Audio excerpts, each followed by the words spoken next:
ఇది అసలు మ్యాటర్. ముగ్గురు నేతన్నల బలికి కారణం ఎవరు? కేటీఆర్ కదా. సిరిసిల్ల మళ్ళా నియోజకవర్గం 3 నెలలు ప్రభుత్వం పోయి 3-4 నెలలు కాకముందే ఈ రోజు నేతన్నలు ఈ రోజు బలవన్మరణాలు పాల్పడతా ఉన్నట్టే దానికి కారణం కేటీఆర్ కాదా అని మేము ఈ రోజు కాలేజ్ టీవీ వేదికగా ప్రశ్నిస్తా ఉన్నాం. అంటే ఇంత ముందు ఉన్న 10 ఏళ్ళు నువ్వేం పీకలేదు కాబట్టి ఈ పరిస్థితి. ఉమ్మడి రాష్ట్రంలో ఉరిసిల్లగా ఉన్న సిరిసిల్లో మళ్ళీ ఆనాటి దౌర్భాగ్యసి దాపురిస్తున్నది. ఆ కేసీఆర్ సర్కారు దిద్దుబాటు చర్యలతో అండదండలతో 10 ఏళ్ల పాటు బతుకు భరోసా పొందిన నేతన్న. అంటే కేవలం మా ప్రభుత్వం ఉంటేనే వీళ్ళ బతుకులు బాగుపడతాయి, మా ప్రభుత్వం పోయిన తర్వాత మా బతుకులు మొత్తం కూడా రోడ్డు మీద ఉండాలనేటువంటి దానిలో కేవలం తాత్కాలికమైనటువంటి ప్రయోజనాలు చేకూర్చినది చాలా స్పష్టంగా కనబడతా ఉన్న విషయం కూడా కనబడాలి.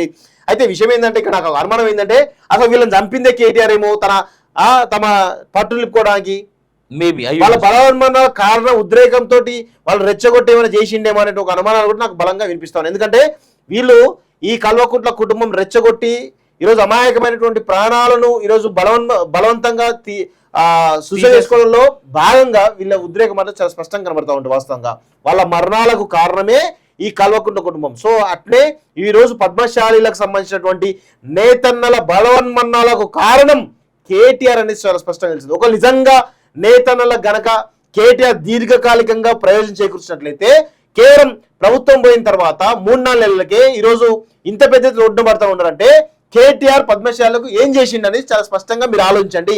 మీరు ఓట్లేసి మాకేదో చేసిండని దాంట్లో ఆయనకు కనీసం జాలి చూపేయకండి దయచేసి. మీకన్నా బుద్ధి ఉండాలి. ఫస్ట్ ఆఫ్ ఆల్ పద్మశాల కన్నా 80,000 మంది పద్మశాలకు బుద్ధి ఉండాలి వాస్తవం చెప్పాలంటే. ఇప్పటికైనా సిగ్గు తెచ్చుకొని ఈ దొంగల్ని లంగల్ని లఫంగల్ని ఈరోజు తరిమి కొట్టాల్సిన అవసరం ఉంది. వాస్తవం చెప్పాలంటే తరిమి కొట్టాలి. ఈరోజు ఈ నేతలకు కాదు, ఈరోజు జరుగుతున్నటువంటి అనేకమైనటువంటి మరణాలకు కారణమే ఈ కల్వకుంట్ల కుటుంబం. ముఖ్యంగా పద్మశాల నేతలకు వాళ్ళ బలవన్మరణకు కారణమే ఈ కేట్ అనే విషయం కూడా గుర్తుపెట్టుకోవాలి. కాంగ్రెస్ లో అగ్రకుల రాజ్యం అట. మరి బీఆర్ఎస్ ఏంది? దయ్యాలు వేదాలు ఆలోచన కనబడతా ఉంది. మీదేంది? ఓన్లీ వెలమల రాజ్యం.